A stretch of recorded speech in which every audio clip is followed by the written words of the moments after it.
ನೋಡಿ, ಮುಖ್ಯಮಂತ್ರಿಗಳು, ಉಪಮುಖ್ಯಮಂತ್ರಿಗಳು, ಸಚಿವರು, ರಾಜಕೀಯ ನಾಯಕರು, ವಿರೋಧ ಪಕ್ಷದ ನಾಯಕರು ಇವರೆಲ್ಲ ಏನು ಹೇಳಿಕೆ ಕೊಡ್ತಾರಲ್ಲ ಅದಲ್ಲ ರಾಜಕಾರಣ. ಆ ಹೇಳಿಕೆಯ ಹಿಂದಿನ ಮರ್ಮ ಇದೆಯಲ್ಲ ಅದು ರಾಜಕೀಯ. ನಿಜವಾದ ರಾಜಕಾರಣ ಇರೋದೇ ಅಲ್ಲಿ. ಏನಾಗುತ್ತೆ ಅನ್ನೋದನ್ನು ನೀವೆಲ್ಲಾದರೂ ಲೆಕ್ಕ ಹಾಕ್ಬೋದು. ಅಂದರೆ ಹಿನ್ನೆಲೆಯಲ್ಲಿ ಏನು ನಡೀತಾ ಇದೆ ಅನ್ನೋದನ್ನು ಅರ್ಥ ಮಾಡಿಕೊಂಡ್ರೆ ಮಾತ್ರ ಸಾಧ್ಯ, ಅದರ್ವೈಸ್ ಇಂಪಾಸಿಬಲ್. ಈಗ ಏನು ಮಾಡ್ತಾ ಇದ್ದಾರೆ ಅಲ್ಲ, ಏನು ಅವ್ರು ಹೇಳಿಕೆ ಕೊಡ್ತಿದ್ದಾರಲ್ಲ ಅದರ ಮೇಲೆ ವಿಶ್ಲೇಷಣೆ, ಅದರ ಮೇಲೆ ಚರ್ಚೆ, ಅದೇ ಸತ್ಯ ಅಂಥೇಳಿ ಬಿಂಬಿಸ್ತಾ ಇರುವಂಥದ್ದು. ನೋಡಿ, ಹೇಳಿಕೆ ತಮಗೆ ಹೇಗೆ ಬೇಕೋ ಆ ರೀತಿ ಜನರ ಅಭಿಪ್ರಾಯವನ್ನು ರೂಪಿಸುವ ಸಲುವಾಗಿ ಅವರ ಅಸ್ತ್ರ ಅದು. ಆ ಹೇಳಿಕೆ ಅವರ ಅಸ್ತ್ರ. ಅಂದರೆ ಡ್ಯಾಮೇಜ್ ಕಂಟ್ರೋಲ್ ಮಾಡುವ ಸಲುವಾಗಿ ಅವ್ರಿಗೆ ಬೇಕಾದ ಹೇಳಿಕೆ ಕೊಟ್ಕೊಂಡು ಹೋಗ್ತಾರೆ. ಆದರೆ ಏನು ಹೇಳ್ತಾರೋ ಅದನ್ನು ಮಾಡಲ್ಲ ರಾಜಕಾರಣಿಗಳು. ಏನು ಹೇಳ್ತಾರೋ ಅದಕ್ಕೆ ವಿರುದ್ಧ ದಿಕ್ಕಿನಲ್ಲೇ ಅವರ ನಡೆ ಇರುತ್ತೆ. ಅದಕ್ಕೆ ವಿರುದ್ಧವಾದದ್ದೇ ಅವರ ನಡೆ, ಅದನ್ನೇ ಮಾಡೋದವರು. ಈಗ ಕರ್ನಾಟಕ ರಾಜಕಾರಣದಲ್ಲಿ ಆಗ್ತಿರೋದು ಅದೇ. ಭಾಳ ಸೂಕ್ಷ್ಮವಾಗಿ ಗಮನಿಸಿ ನೋಡಿ. ಯಾಕಂದರೆ ನೋಡಿ, ಅವರು ದೃಷ್ಟಿ ಒಂದು ಕಡೆ ಇಟ್ಟಿದ್ದಾರೆ, ಗುರಿ ಇನ್ನೊಂದು ಕಡೆ ಇದೆ. ದೃಷ್ಟಿ ಈ ಕಡೆ ಇದೆಯಲ್ಲ ಅಂದ್ಲಿ ಎಲ್ಲ ಈ ಕಡೆ ನೋಡ್ತಿದ್ದಾರೆ. ಅವರ ದೃಷ್ಟಿ ಅಷ್ಟೇ ಆ ಕಡೆ ಇರೋದು, ಗುರಿ ಇನ್ನೊಂದು ಕಡೆ ಇದೆ. ಕೊನೆಗೆ ಅವರು ಬಲಿ ಹಾಕದೇ ಬೇರೆ ಕಡೆ. ಯಾರನ್ನ, ಏನು ನಡೀತಾ ಇದೆ, ಏನಾಗುತ್ತೆ ಕರ್ನಾಟಕ ರಾಜಕಾರಣದಲ್ಲಿ, ಭಾಳ ದೊಡ್ಡ ಡೆವಲಪ್ಮೆಂಟ್ ಕಾದಿದೆ. ನಾನು ನಿಮ್ಗೆ ಹೇಳ್ತೀನಿ ನೋಡಿ. ಹಿಂದೆ ಕೂಡ ಈ ರೀತಿಯ ಅನಾಲಿಸಿಸ್ ಮಾಡಿ ಅದು 100ಕ್ಕೆ 100 ಸತ್ಯವಾದ ಉದಾಹರಣೆಯನ್ನು ಕೊಟ್ಟು ಹೇಳ್ತೀನಿ ನಾನು ನಿಮಗೆ. ಈಗಲೂ ಅಂಥದ್ದೇ ಆಗ್ತಾ ಇದೆ. ಹಾಗಾದರೆ ಏನಾಗುತ್ತೆ ರಾಜ್ಯ ರಾಜಕಾರಣದಲ್ಲಿ, ನಾಯಕತ್ವ ಬದಲಾವಣೆಯ ವಿಚಾರದಲ್ಲಿ ಯಾರ್ಯಾರ ತಂತ್ರಗಾರಿಕೆ ಏನಿದೆ? ಆ ಎಲ್ಲ ವಿವರಗಳನ್ನ ಕೊಡೋ ಸಲುವಾಗಿಯೇ ನಾನು ಬಂದಿದ್ದೇನೆ. ಆತ್ಮೀಯರೇ, ವಾರ್ತೆ ವಿಶೇಷ ಕಾರ್ಯಕ್ರಮಕ್ಕೆ ಸ್ವಾಗತ. ನಾನು ವೀರೇಂದ್ರ ಉಪ್ಪುಂದ. ನೋಡಿ, ಸಹಜವಾಗಿ ರಾಜ್ಯ ರಾಜಕಾರಣದಲ್ಲಿ ಪ್ರತಿನಿತ್ಯ ಒಂದೊಂದು ಹೇಳಿಕೆ, ಒಬ್ಬೊಬ್ಬರಿಂದ ಒಂದೊಂದು ಹೇಳಿಕೆ. ಇವೆಲ್ಲ ಹೇಳಿಕೆಗಳು ಸ್ಟ್ರಾಟಜಿಯ ಭಾಗ, ತಂತ್ರಗಾರಿಕೆಯ ಭಾಗ. ಮತ್ತು ಏನು ಮಾಡ್ತಾ ಇದ್ದಾರಲ್ಲ ಅದನ್ನು ಹೇಳ್ತಾನೆ ಇಲ್ಲ ಅವರು. ನೀವು ನಂಬಲಿಕ್ಕೆ ಸಾಧ್ಯವೇ ಇಲ್ಲ, ಆ ರೀತಿ ಹೇಳಿಕೆಗಳನ್ನ ಕೊಡ್ತಾ ಇದ್ದಾರೆ. ಈಗ ಸಿದ್ದರಾಮಯ್ಯವ್ರು ಏನಂದರು, 5 ವರ್ಷ ನಾನೇ CM ಅಂದರು. DK ಶಿವಕುಮಾರ್ ಏನಂದರು, ನನಗೆ ಬೇರೆ ಆಯ್ಕೆನೇ ಇಲ್ಲ ಅಂದ್ಬಿಟ್ರು. ಅಬ್ಬಾಬಾಬಾ, DK ಶಿವಕುಮಾರ್ ಅವರಿಗೆ ಬೇರೆ ಆಯ್ಕೆನೇ ಇಲ್ಲಂತೆ, ಅವ್ರದ್ದೇನು ಅಬ್ಜೆಕ್ಷನ್ಸೇ ಇಲ್ಲಂತೆ, ಒಪ್ಕೊಂಡು ಸುಮ್ಮನೆ ಹೋಗ್ತಾ ಇರ್ತಾರಂತೆ. ಕೇಳೋಕ್ಕೆ ಎಷ್ಟು ಚೆನ್ನಾಗಿದೆ. ರಾಜಕಾರಣ ಏನಾದರೂ ಹಾಗೇ ಇದು ಬಿಟ್ಟಿದ್ರೆ ಎಷ್ಟು ಚೆನ್ನಾಗಿರ್ತಿತ್ತು. ಎಲ್ಲ ನಾಯಕರು ಕೂಡ ಇದೇ ರೀತಿ, ನನಗೆ ಬೇರೆ ಆಯ್ಕೆ ಇಲ್ಲ, ಹೆಂಗಿರುತ್ತೋ ಹಂಗೆ ನಡ್ಕೊಂಡು ಹೋಗ್ತೀನಿ ಅನ್ನೋ ಥರ ಎಲ್ಲ ಇದು ಬಿಟ್ಟಿದ್ರೆ, ಯಾರಾದರೂ ಒಬ್ಬರಾದರೂ ಇರ್ತಾರೆ ಆ ರೀತಿ? ಒಬ್ಬರು ಇರೋದಿಲ್ಲ. ಅದು ಸಿದ್ದರಾಮಯ್ಯನವರಾಗಲಿ, DK ಶಿವಕುಮಾರ್ ಆಗಲಿ, ಯಾವುದೇ ನಾಯಕರಾಗಲಿ. ಈಗ ಆಗ್ತಿರೋದೇ, ಏನು ಮಾಡ್ತಾ ಇದ್ದಾರೆ, ಕೊಡ್ತಾ ಇರೋ ಹೇಳಿಕೆ ಬೇರೆ, ಒಳಗೆ ನಡೆಸ್ತಾ ಇರುವಂತಹ ನಾಟಕವೇ ಬೇರೆ. ಈಗ DK ಶಿವಕುಮಾರ್ ಅವರು ಹೇಳಿಕೆಗಳ ಸರಣಿಯನ್ನೇ ಕೊಟ್ಟರು. ಕಳೆದ 1 ವಾರದಲ್ಲಿ ಸಾಕಷ್ಟು ಹೇಳಿಕೆಗಳು ಬಂತು. ಆದರೆ ಸಿದ್ದರಾಮಯ್ಯನವ್ರದ್ದು ಒಂದೇ ಹೇಳಿಕೆ ಸೌಂಡ್ ಆಯಿತು. ಸಿದ್ದರಾಮಯ್ಯನವರು ಬಹಳ ಹಳೆಯ ಹೇಳಿಕೆಗಳನ್ನೇನು ಕೊಡಲಿಲ್ಲ. ಅವರು ಒಂದೇ ಹೇಳಿಕೆ ಕೊಟ್ಟಿದ್ದು, ನಾನೇ 5 ವರ್ಷ CM ಅಂದರು, ಅದೇ ವರ್ಷ ಆಯಿತು. ಆದರೆ DK ಶಿವಕುಮಾರ್ ಅವರು ಭಾಳ ಸಾಫ್ಟಾಗಿ, ಸ್ಮೂತಾಗಿ, ಅದರಲ್ಲೂ ಇಲ್ಲ ಯಾವುದೇ ನಾಯಕತ್ವ ಬದಲಾವಣೆ ಇಲ್ಲ, ಆ ಚರ್ಚೆಯೇ ಇಲ್ಲ, ಅದು 5 ವರ್ಷ CM ಅಂತ ಹೇಳಿದ ಮೇಲೆ ಕೂಡ ನನಗೆ ಬೇರೆ ಆಯ್ಕೆಯೇ ಇಲ್ಲ, ಈ ರೀತಿಯೆಲ್ಲ ಹೇಳಿದ್ರು. ಹೌದಾ? ಆದರೆ ಹಿನ್ನೆಲೆಯಲ್ಲಿ ಏನಾಗಿದೆ ಅಂದರೆ ನೋಡಿ, ಯಾವಾಗ RCB ಕಾಲು ತುಳಿತಿದ್ದ ಹಿನ್ನೆಲೆಯಲ್ಲಿ ದೆಹಲಿಗೆ ಹೋದ್ರು ಆಗ ಸ್ಪಷ್ಟ ಚಿತ್ರಣ ಆಗೋಯಿತು. ರಾಜ್ಯ ರಾಜಕಾರಣದಲ್ಲಿ ಮುಂದೆ ಏನಾಗಬೇಕು ಅನ್ನೋದು ಅವತ್ತು ಕ್ಲಿಯರ್ ಆಗೋಗಿತ್ತು. ನಾಯಕತ್ವ ಬದಲಾವಣೆಯ ಬಗ್ಗೆ ಆಗ ಯಾವುದೇ ಹೆಚ್ಚು ಚರ್ಚೆಗೆ ಅವಕಾಶ ಇಲ್ಲದ ಹಾಗೆ ಅಂತಿಮಗೊಂಡಿತ್ತು. ಆದರೆ ಅದನ್ನು ಇಂಪ್ಲಿಮೆಂಟ್ ಮಾಡೋದು ಹೇಗೆ ಅನ್ನೋದಷ್ಟೇ ಬಾಕಿ ಉಳಿದಿತ್ತು. ಸುರ್ಜೇವಾಲಾ ಅವ್ರು ಬರ್ತಿದ್ದಾಗೆ ಅದು ಎಲ್ರಿಗೂ ಹಿಂಟ್ ಸಿಕ್ಬಿಡ್ತು, ಪ್ರತಿಯೊಬ್ಬರಿಗೂ ಗೊತ್ತಾಯಿತು. ಸುರ್ಜೇವಾಲಾ ಬಂದಿದ್ದಾರೆ, ಅದು ಶಾಸಕರ ಸರಣಿ ಸಭೆಯನ್ನು ತೆಗೆದುಕೊಳ್ತಾ ಇದ್ದಾರೆ, ಎಲ್ಲ ಶಾಸಕರನ್ನು ಮಾತಾಡ್ತಾರೆ ಅಂದರೆ ಸುಮ್ಮನೆ ಮಾತಾಡ್ತಾರೆ ಯಾರಾದರೂ? ಈಗೇನು ಚುನಾವಣೆ ಇಲ್ಲ, ಏನಿಲ್ಲ, ಯಾಕೆ ಬಂದು ಶಾಸಕರನ್ನು ಮಾತಾಡ್ತಾರೆ? ಸುಮ್ಮನೆ 1-2-3 ಹೇಳಿಕೆ ಕೊಡಿಸೋದು, ಅದಕ್ಕೋಸ್ಕರ ಬಂದರು ಅನ್ನೋ ರೀತಿಯಲ್ಲಿ ತೋರಿಸ್ಕೊಳ್ಳೋದು, ಈ ರೀತಿ ಮಾಡಿದ್ರು.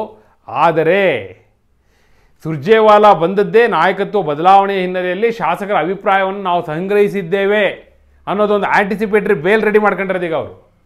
ಈ ಸಭೆಗಳು ನಡೀತಿರೋದು ಅದಕ್ಕೆ.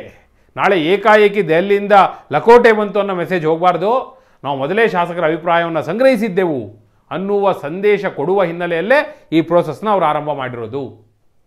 ಇನ್ಫ್ಯಾಕ್ಟ್ ಸಿದ್ದರಾಮಯ್ಯರಿಗೂ ಗೊತ್ತಿದೆ, DK ಶಿವಕುಮಾರ್ಗೂ ಗೊತ್ತಿದೆ, ಎಲ್ಲ ಪ್ರಮುಖ ನಾಯಕರಿಗೂ ಈಗಾಗಲೇ ಗೊತ್ತಾಗಿದೆ ಏನು ನಡೀತಾ ಇದೆ ಅನ್ನೋದು. ಮತ್ತು ಮುಂದಿನ 3 ತಿಂಗಳಲ್ಲಿ ಏನಾಗುತ್ತೆ ಅನ್ನೋದು ಅರ್ಥ ಆಗಿದೆ. ಅದಕ್ಕೆ ರಾಜಣ್ಣ ಹೇಳಿದ್ದು ಸೆಪ್ಟೆಂಬರ್ ಕ್ರಾಂತಿ ಅಂತ ಸುಮ್ಮನೆ ಹೇಳಿದ್ದಲ್ಲ ಅವರು. ಸೆಪ್ಟೆಂಬರ್ ಹೊತ್ತಿಗೆ ಅವ್ರಿಗೆ ಬೇಕಾಗಿರೋ ಕ್ರಾಂತಿ ಆಗುತ್ತೇನೋ, ಅವ್ರಿಗೆ KPCC ಅಧ್ಯಕ್ಷರ ಬದಲಾವಣೆ ಆಗಬೇಕಾಗಿತ್ತು. CM ಬದಲಾವಣೆ ಆದರೆ ಪರಮೇಶ್ವರ್ ಆಗಲಿ ಅನ್ನಂಗಿದೆ ಅವರಿಗೆ, ವಾಸ್ತವ ಇದು. ಸೊ ಅದನ್ನು ಅವ್ರು ಹೇಳಿದ್ದು. ಈಗ ಹಿನ್ನೆಲೆಯಲ್ಲಿ ಏನು ನಡೀತಾ ಇದೆ ಅಂದರೆ ಎಲ್ಲ ಡಿಸೈಡ್ ಆಗಿದೆ ನೋಡಿ. ನವಂಬರ್ ಹೊತ್ತಿಗೆ ಸಿದ್ದರಾಮಯ್ಯನವ್ರದ್ದು ಬಹುತೇಕ ಮುಕ್ತಾಯ ಆಗುತ್ತೆ. ಇನ್ನು ಹೆಚ್ಚಿಗೆ ಅಂದರೆ ಅವರೇನಾದರೂ ಹೈಕಮಾಂಡ್ಗೆ ಕನ್ವಿನ್ಸ್ ಮಾಡಿದ್ರೆ ಜನವರಿಯವರೆಗೂ ತಳ್ಬೋದು.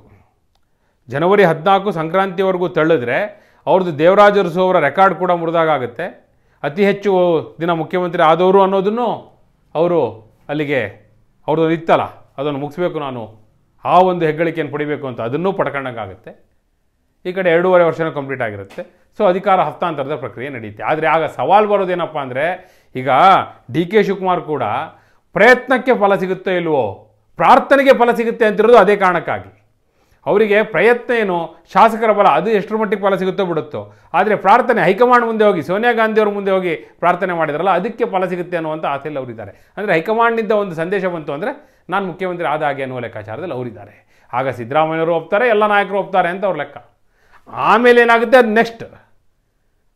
ಅಲ್ಲಿಗೆ DK ಶಿವಕುಮಾರ್ ಅವರ ಇಡೀ ಬದುಕಿನ ಮಹತ್ವಾಕಾಂಕ್ಷೆ ಒಂದೇ ಒಂದು ಸತಿ ಮುಖ್ಯಮಂತ್ರಿ ಆಗಬೇಕು ಅನ್ನೋದು, ಅದು ಈಡೇರಿದ್ರೆ ಸಾಕು ಅನ್ನೋ ಲೆಕ್ಕಾಚಾರದಲ್ಲಿ ಅವರಿದ್ದಾರೆ.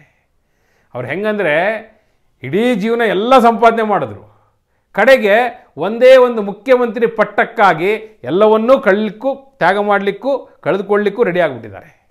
ನಮ್ಮ ತಂದೆಯವರೊಂದು ಸ್ಟೋರಿ ಹೇಳೋರು ಯಾವಾಗಲೂ ಭಾಳ ಚೆನ್ನಾಗಿದೆ, ಇದಕ್ಕೆ ಭಾಳ ರೆಲೆವೆಂಟ್. DK ಶಿವಕುಮಾರ್ ಅವ್ರಿಗೆ ತುಂಬ ಚೆನ್ನಾಗಿ ಅನ್ವಯಿಸುತ್ತೆ. ಏನಂದರೆ, ಒಬ್ಬ ಮಹಾರಾಜ ಇಡೀ ಜಗತ್ತನ್ನೇ ಗೆದ್ಕೊಂಡು ಬಂದಂತೆ.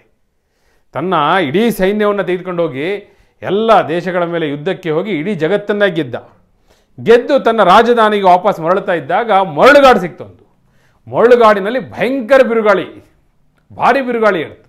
ಎಂಥ ಚಂಡಮಾರುತದ ಬಿರುಗಾಳಿ ಅಂದರೆ ಅದು ರಾಜ ಒಂದು ಕಡೆ, ಮಂತ್ರಿ ಒಂದು ಕಡೆ, ಮಹಾಮಂತ್ರಿ ಒಂದು ಕಡೆ, ಸೇನಾಧಿಪತಿ ಒಂದು ಕಡೆ, ಸೈನಿಕರೆಲ್ಲ ಚಲ್ಲಾಪಿಲ್ಲಿ ಎಲ್ಲ ದಿಕ್ಕಾಪಾಲೋಗಿ ಬಿದ್ದುಬಿಟ್ರು.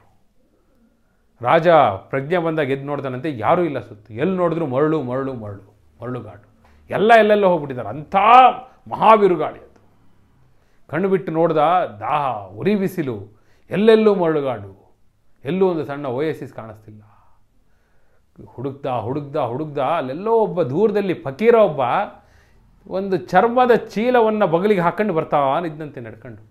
ರಾಜ ಓಡೋಡಿ ಅವನ ಹತ್ರ ಹೋದಂತೆ. ಯಾಕಂದರೆ ಬಾಯಾರಿಕೆ, ದಾಹ ತಡ್ಕೊಳಕ್ಕಾಗ್ತಿಲ್ಲ, ಸತ್ತೋಗ್ಬಿಡ್ತೀನೇನೋ ಅನ್ನುವ ಹಾಗೆ ಗಂಟಲು ಒಣಗೋಗ್ಬಿಟ್ಟಿದೆ, ಗಂಟಲೇನು ಹೊಟ್ಟೆಯೇ ಒಣಗ್ಬಿಟ್ಟಿದೆ. ಸೊ ಆ ಫಕೀರನ ಬಗಲಲ್ಲಿದ್ದ ಚರ್ಮದ ಚೀಲದೊಳಗೆ ನೀರಿತ್ತು. ರಾಜ ಕೇಳದ್ನಂತೆ, ಅಯ್ಯ ಹೀಗಾಗ್ಬಿಟ್ಟಿದೆ, ಸ್ವಲ್ಪ ನೀರು ಕೊಡು, ಒಂದು ಗುಟಕ್ಕೆ ನೀರು ಕೊಡು ಅಂತ. ಅದಕ್ಕೆ ಆ ಫಕೀರ ಹೇಳ್ತಾನಂತೆ, ಇಲ್ಲಪ್ಪ ನಾನು ಇನ್ನೂ ಭಾಳ ದೂರ ಹೋಗಬೇಕು, ನೀನು ನೋಡಿದ್ರೆ ಭಾಳ ದೊಡ್ಡ ಮನುಷ್ಯ ಕಂಡಂಗೆ ಕಾಣಿಸ್ತೀಯ, ನಾನು ಈ ಬಿಸಿಲಲ್ಲಿ ಉರಿ ಬಿಸಿಲಲ್ಲಿ ನಡ್ಕೊಂಡು ಹೋಗ್ಬೇಕು, ಅದಕ್ಕೋಸ್ಕರ ಇಷ್ಟು ನೀರು ತಗೊಂಡು ಬಂದಿದ್ದೀನಿ ಚರ್ಮ ಚೀಲದಲ್ಲಿ, ಇದು ನನಗೆ ಪ್ರಯಾಣಕ್ಕೆ ಬೇಕು, ನಿನಗೆಲ್ಲಿ ಕೊಡಲಿ ಅಂತ ಕೇಳ್ತಾನಂತೆ.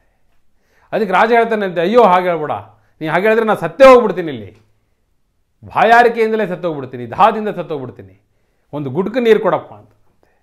ಅರೆ ನಿನಗೆ ಗುಟಕ್ಕೆ ನೀರು ಕೊಟ್ಟರೆ ನಾ ಎಲ್ಲಿಗೆ ಹೋಗಲಿ, ನಾನು ಸಾಯ್ತೀನಿಲ್ಲ ಅಂತ ಅವನು. ನೋಡಪ್ಪ, ನಾನು ಇಡೀ ಜಗತ್ತನ್ನೇ ಗೆದ್ದುಕೊಂಡು ಬಂದಿರುವಂಥ ಮಹಾರಾಜ, ನಾನು ಎಲ್ಲ ಹೀಗೆ ಚಂಡಮಾರುತ ಒಂದು ಚಲ್ಲಾಪಿಲ್ಲೆ ಆಗಿಬಿಟ್ಟಿದ್ದಾರೆ, ನನ್ನ ರಾಜ್ಯದಲ್ಲಿ ನಿನಗೆ 6 ಗ್ರಾಮಗಳನ್ನ ಕೊಡ್ತೀನಿ ಅಂತಂತೆ. ಅಯ್ಯ ನಾ 6 ಗ್ರಾಮ ತಗೊಂಡು ಏನು ಮಾಡಲಿ, ನನಗೀಗ ಪ್ರಯಾಣ ಮಾಡ್ಲಿಕ್ಕೆ ನೀರು ಬೇಕು, ನಿನ್ನ 6 ಗ್ರಾಮ ತಗೊಂಡು ನಾ ಏನು ಮಾಡಲಪ್ಪ, ಬೇಡ ನನಗೆ ಅಂತ. ಸರಿ ನಿನಗೆ ನಾನು ಅರ್ಧ ರಾಜ್ಯ ಕೊಡ್ತೀನಿ ಅಂತ. ಆತ ಒಪ್ಪಲ್ಲಂತೆ, ಅಯ್ಯ ನಾನು ಅರ್ಧ ರಾಜ್ಯ ತಗೊಂಡು ನಾನು ಏನು ಮಾಡಲಿ, ಈಗ ನನಗೇನು ಮಹಾರಾಜ ಆಗಬೇಕು ಅನ್ನೋ ಆಸೆ ಇಲ್ಲ, ನಾನು ಯಾವ ದೇಶದ ಮೇಲೂ ದಂಡೆತ್ತಿ ಹೋಗ್ತಿರೋನಲ್ಲ, ನನ್ನ ಪ್ರಯಾಣ ನಾನು ಮಾಡ್ಕೊಂಡು ಹೋಗ್ತಾ ಇದ್ದೀನಿ, ನಾನು ನನ್ನ ಮನೆ ಸೇರ್ಕೋಬೇಕು, ನನ್ನ ಹೆಂಡತಿ ಮಕ್ಳನ್ನ ನೋಡಬೇಕು, ನನಗೆ ನಿನ್ನ ಅರ್ಧ ರಾಜ್ಯ ತಗೊಂಡು ಏನು ಮಾಡಲಿ, ಬೇಡ ನನ್ನ ನೀರು ನನಗೆ ಬೇಕು ಅಂತ. ಅಯ್ಯೋ ರಾಜ ಅಂಗಲಾಚ್ತಾನಂತೆ, ನೋಡಪ್ಪ ನಾನು ಇಡೀ ಜಗತ್ತನ್ನೇ ಗೆದ್ದ ಮಹಾರಾಜ, ಎಲ್ಲವನ್ನೂ ನಿನಗೆ ದಾರಿ ಎರಿತೀನಿ, ಆ ಗುಟಕ್ಕೆ ನೀರು ಕೊಡು ಅಂತನಂತೆ.